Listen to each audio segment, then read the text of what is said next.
Live on Facebook. Okay, we are live. Welcome to our new weekly conversations with Safe Harbor. Today, episode number 2, week number 2. Kath Hoffman and I, we are excited to start. So for everyone who hasn't joined us last time, we are doing weekly conversations with Safe Harbor, with Kath Hoffman, who is the captain or the executive director at Safe Harbor. Hi, Kath. Hi, everybody. Glad to be here. And I'm Kirsting. I'm the first lead of marketing at the Harbor, and I'm having this conversation today with Kath. So what are we talking about today? Kath, what's the topic? Today, we're talking about addiction. We're talking about recovery. And we're also going to be talking about the reality of all of that. Mm-hmm. Yeah, and when we were preparing for our meeting today, so I was really thinking about like what really is addiction. So when I think about addiction, like usually I think what comes to mind is needle debris, people like using heavy substances and like really unpleasant situations that you maybe encounter. But really, like I think addiction is way more, and it starts like at different stages. And yeah, and I think even like I'm addicted to my phone. so let's start with the addiction part. Like, what really is addiction? Yeah, that's a good question. No, and you're right. We always think about substances, and addiction is, well, we walk around having this belief that these substances are addictive in themselves. You know, you hear about, oh, if you use this drug, you'll be addicted right away and your life will fall apart. And that's not true necessarily. If it was true, then every person in the hospital who receives some extra strength morphine or heroin for the pain of a hip surgery or whatever would walk out of the hospital addicted. And that doesn't happen. And it doesn't happen because it's a substance and it's doing what it's meant to do. So it's helping you with that pain of your hip. That's what you need that substance for right then, right? And it works and the pain goes away and you're good. Now, what happens very often, and it's certainly not just with substances, is we start, well, actually, you know what? Let me tell you, when I was in high school, and that was in the 70s. So we were experimenting with booze and drugs and cigarettes and all those things. And I was always curious later, why, when all of us were doing that together, why did so many of us not become addicted to it? And why did some of us become addicted to it? And need to have it all the time? Like, why were we able to just put it down and say, okay, that's good for now, till the next party, where other people had to keep using it, right? And the key to understanding that is what we are using the substance for. So for instance, there was a guy in my high school who was super, super shy, and he would never talk unless he had a drink. I think we all know people like that, you know, you have a drink and all of a sudden you're the life of the party, right? So he used that booze for something different than the rest of us were using it for, right? And so when he needed it to help him talk, he thought, and blah, blah, blah, blah, right? Or, of course, we know people who get addicted to substances once they become accustomed to them for pain. And then they realize, well, that didn't just work for my knee. It's also calming me down and it's making me less anxious and it's helping me deal with all the toxic stress in my life. It's self-medicating me, right? Totally. So those behaviors, then, you could still be doing those things and not be addicted to them. And that's a confusing part. When does it turn into an addiction? Yeah. And I've heard a definition that says that it becomes an addiction When we continue on with it, despite the negative consequences it has in our life. Okay. So we keep going no matter what.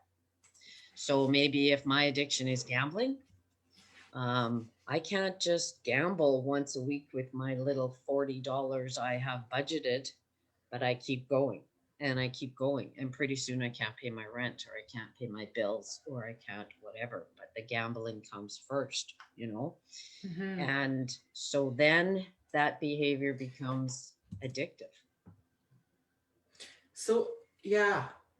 So then how can we hear then this addiction? Like if because usually like when I'm just thinking about the kids, you know, with all the like screen time and all of this. So if I'm just taking that away, same with any drugs, alcohol or that, like what, so on the surface, I'm taking it away. And because I'm not that person, I think, okay, now this person doesn't have it anymore, like they should be fine.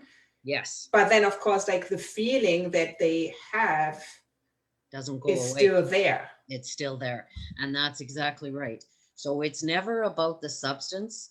It's about what's driving the need for that substance. You know, that's what we want to pay attention to. And there's a variety of reasons for that. You know, what's driving this addiction? You know, and it can be pain, it can be trauma, it can be toxic stress. It can be a myriad of things. And because it can be all those things, you can understand then too why we need to make sure when people are going to, how we help people in those stages, that in itself is a stage and a progression, and it requires different things for different people, right? So it's for instance, I smoke cigarettes. Okay, now I'm 62 years old. I've been smoking cigarettes for a long time. I know all about the health reasons. I continue to do it despite the negative consequences in my life. I'm lucky at cigarettes and I can still pay my rent and buy food and blah, blah, blah, blah. Now, I am shamed for smoking cigarettes. I'm embarrassed that I smoke cigarettes. I don't smoke cigarettes with people who don't smoke cigarettes. I'm often, you know, I feel I am less than those non-smokers because they are somehow better than I am because they're not smoking. And I know it's stupid, and yet I keep doing it. Okay. So what am I telling myself about what my cigarettes are doing for me? I'm telling my brain that I need a cigarette. You know, I have another public hearing coming up or something, and I need to smoke. I need to smoke, right? Well, I don't. That cigarette's not doing a damn thing for my nervous system or anything else. So it's myself that's telling myself that, right? Now, I know the things I'm supposed to do. I've quit smoking before. I've quit smoking for long periods of time. When I got pregnant both times, it was like I never smoked in my life. Okay. So something else happened. All of a sudden, my behavior, my consequences would affect my children. That made me stop without a thought, you see? So it's really interesting about what will drive that. And when do we get to the point where we're saying, I've had enough, or I have to stop this? Maybe I won't stop gambling completely or shopping completely, but I'm going to stick to a budget. And I can handle just going and shopping and spending $50 once a month. You know, it doesn't mean I have to stop shopping altogether. Maybe it doesn't mean I have to, because I smoke crystal meth and pot. Maybe I just want to stop smoking crystal meth because it's really messing with my brain, but I'm still going to smoke pot, right? Do I get an X? Am I recovered? Am I all right? You know, it's such a broad spectrum. It has so many facets to it. Yeah. So now then, Kath, when it comes to recovery, how, like, with so many different things going on, like, how can we even help people to recover? And I could imagine, because some people might think, okay, last week we talked about the shelter, and so what does the shelter has to do with recovery? And and then there are treatment centers. So like, how does this all work together? Yeah, good question. Well, let's say, and I had this happen last week where I had a friend who texted me, and he had a friend who had a son that wanted to go to detox. And he was just asking me how to make that happen. So I let him know that the son needs to call Safe Harbors and talk to the staff at Detox, who will explain things further to them, right? Now, when he did that, it turned out the son had already not used for 5 days. So he didn't need to detox. Detox is typically, well, not typically. Detox is something you need to do as you're withdrawing from substances. And this is where it gets complicated, in that it depends on what substance you're using and how much, as to what you need next, right? So that's why it's so important for the person that is using to feel safe enough to tell the truth on what they are using, how much, when they last used, so that they can be referred to the appropriate spot, right? Mm-hmm. So now most of the detoxes are medically supported detoxes. And that's important to remember, because we have doctors and nurses there who are helping with medications. They're helping people withdraw, and of course, monitoring people through their withdrawal, right? Mm-hmm. Really important. In the shelter, we have people who are actively using still, and certainly not in the shelter, but under the influence.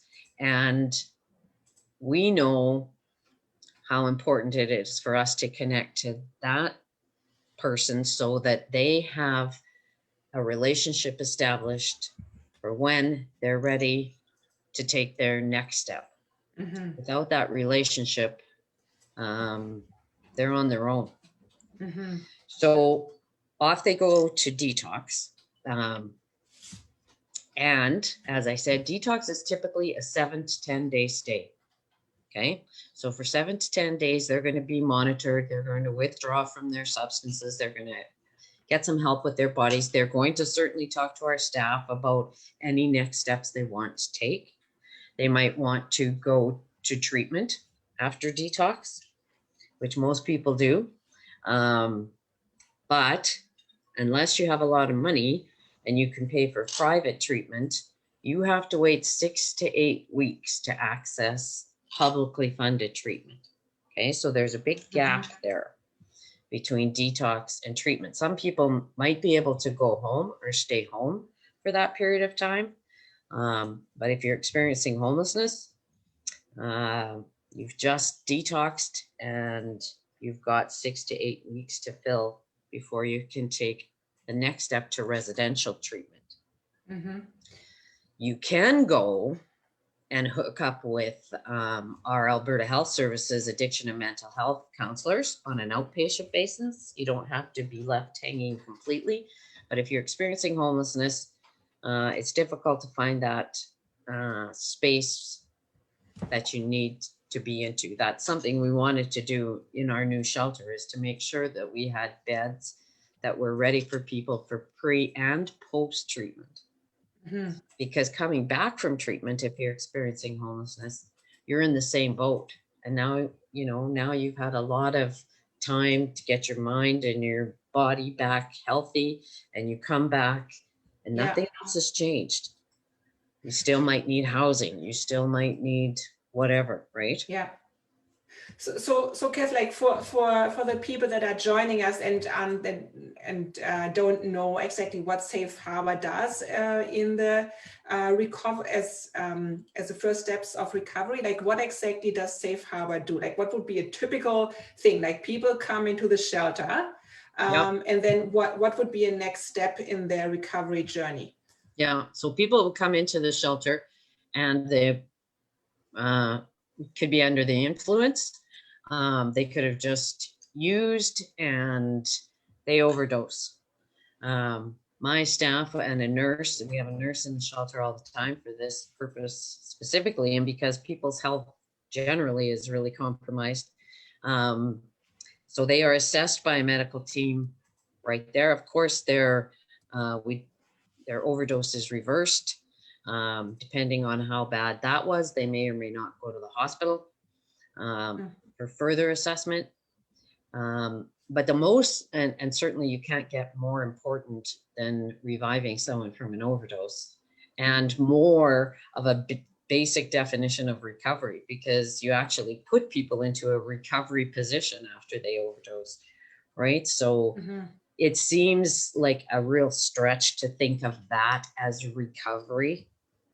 But if you think of that person doing that out in the back alley by himself somewhere, you can appreciate how important it is for our staff to have a relationship and connection, and a constant presence beside people in that state and after. Yeah. To just support and encourage to keep going, you know? So then is it correct when I say like the first step in a recovery journey is like making the connection with someone that needs help? Yes. Yeah. And I think every family that's out there right now, who's experiencing this, you know, with someone that they love, would tell you that that's exactly what they're aching for too, right?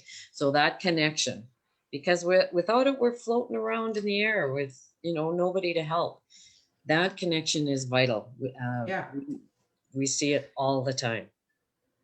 And then the next step would be what? Like if I'm feeling like I'm, so. And maybe that person is woken up on the mat on the floor in the shelter and thought to himself, I'm done, I've had enough, I want to get to detox.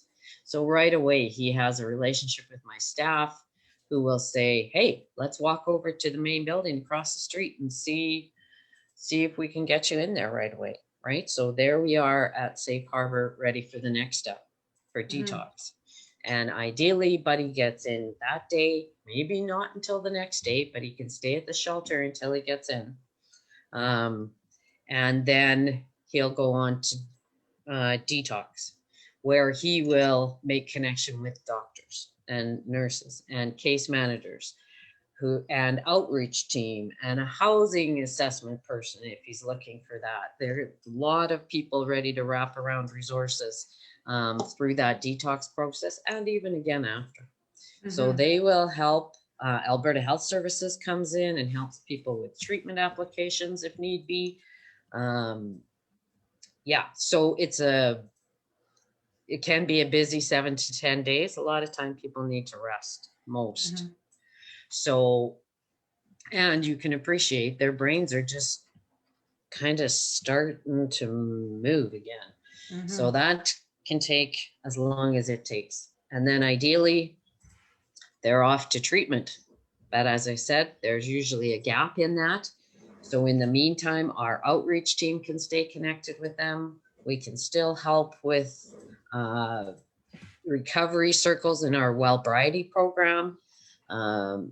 There's ways to keep people connected as they're waiting as best we can. Yeah. So I think this is part of our, we also talk about the reality of things. So there's the 6 to 8 weeks for me, like this seems like a long time if I don't know where to go. And I think the possibility that people fall back into their old habits is probably there. That's why it's so important for the shelter to be there. Yeah.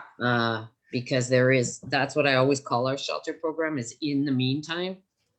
You know, in the meantime, we're here as we're waiting for detox, as we're waiting for housing, as you're waiting for whatever it is, you know, we're here and you can be here. So yeah, that's really important. The reality of those in the meantime services sometimes gets lost because we want Buddy to come in, get detoxed, try and keep him as connected as we can until he can get to treatment. He goes to treatment and he comes back and he's looking so great and he's feeling so good. That's what we all want. We want him to never have to come back to Safe Harbor again, right? The reality of that, because of that gap in service, because certainly locally, we're not at that point where we can just get them into treatment right away. We're getting closer. We have some good things coming with 2 treatment centers, residential treatment centers ready to help. And that's great. We need that so much.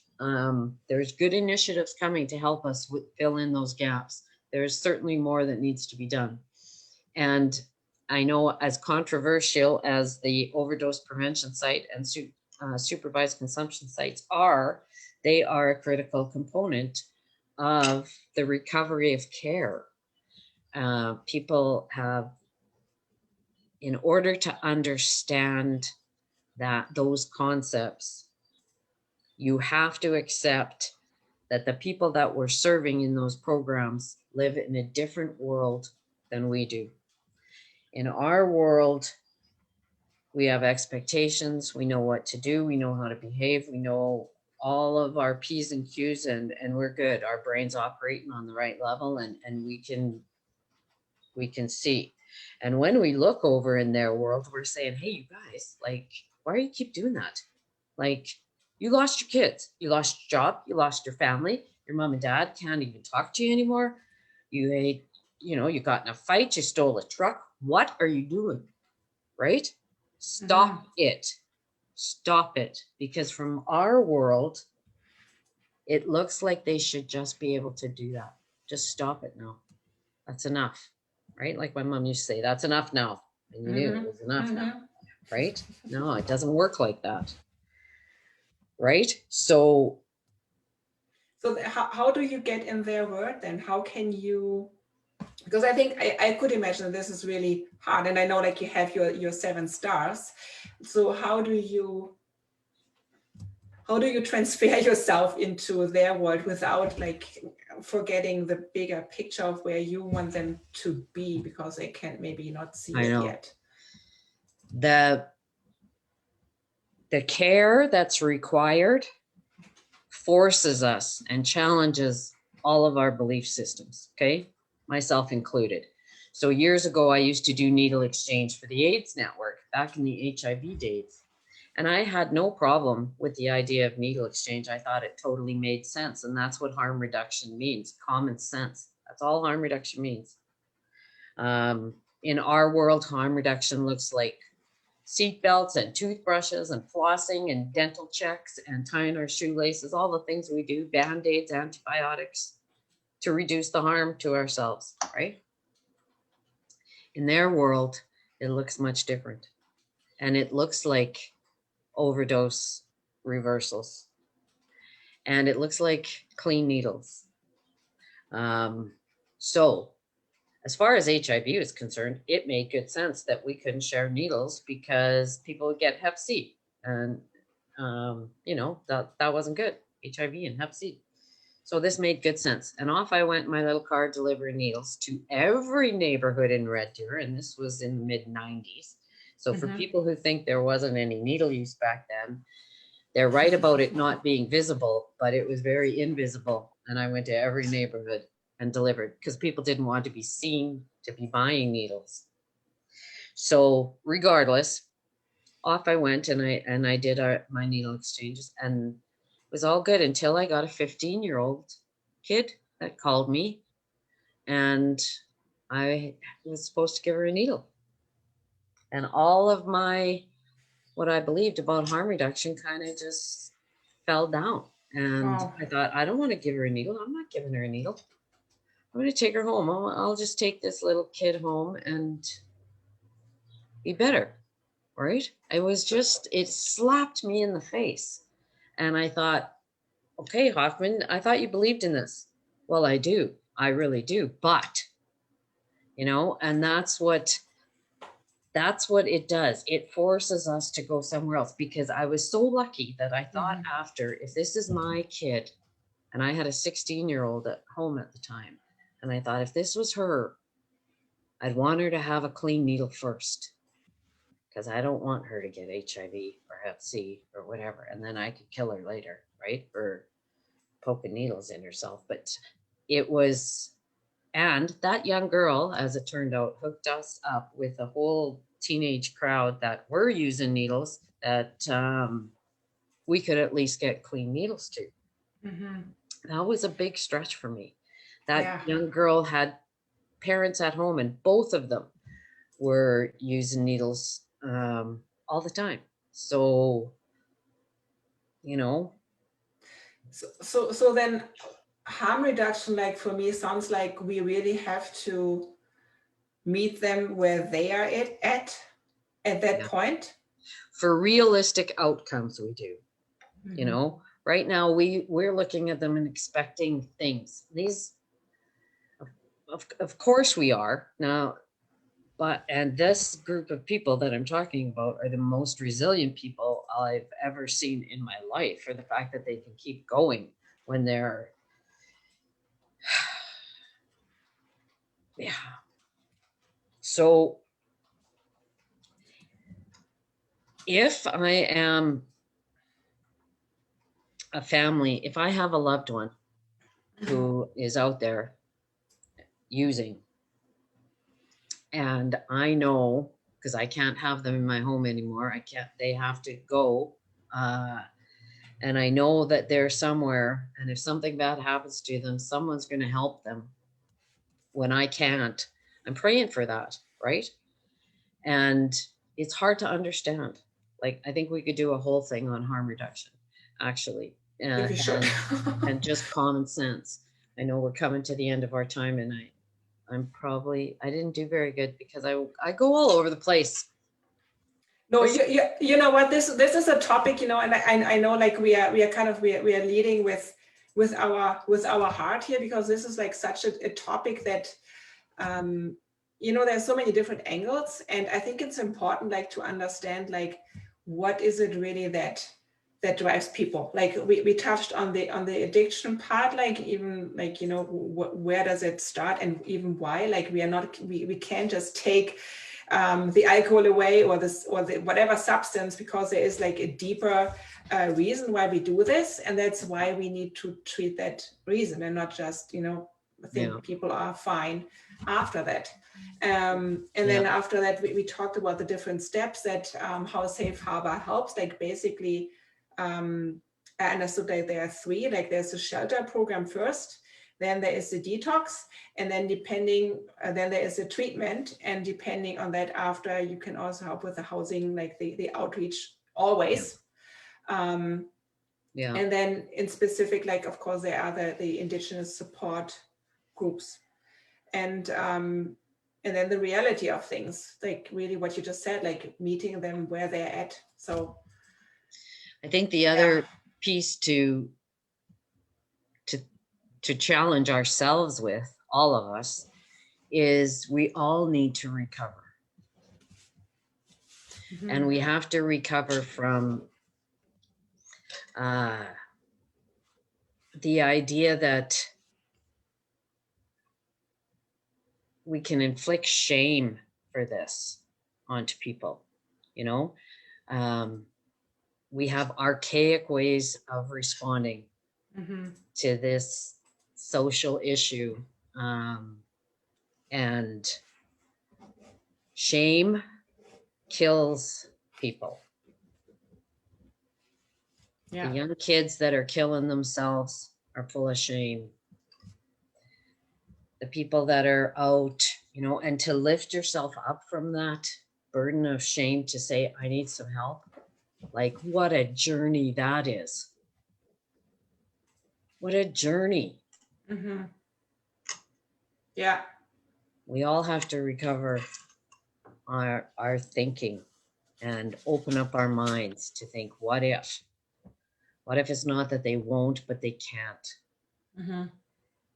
What if their brains are sick? Their bodies are sick. Their brains are sick. Believe me. So what if they can't? Certainly all by themselves. We've got to be there to help. We have to be there to help. And not just them, but their families. Those poor families, they're full of shame too. And it's crazy. It shouldn't even be a thing. People You're are right, it just shouldn't. sick, man. We got to help them like we said we would. And that's enough of this other madness. It's driving me all nuts. I have to shut up and quit talking now. I think these were some good words to end our conversation for this week, Kath. Thanks. Yeah, so thank you everyone who was joining today, our second conversation about addiction recovery and reality. This was Kath Hoffman, captain at Safe Harbor, where we help people with the first steps of recovery, and we also help to create safe communities. And we will be back next week with a new topic. And of course, we're not saying yet what it is, but we will be announcing it. And if you have any questions, any comments, please connect with us. You can put your questions in the comments and we will get back to you. And steady as she goes. Steady as she goes. Thanks so much. Bye, guys. Bye.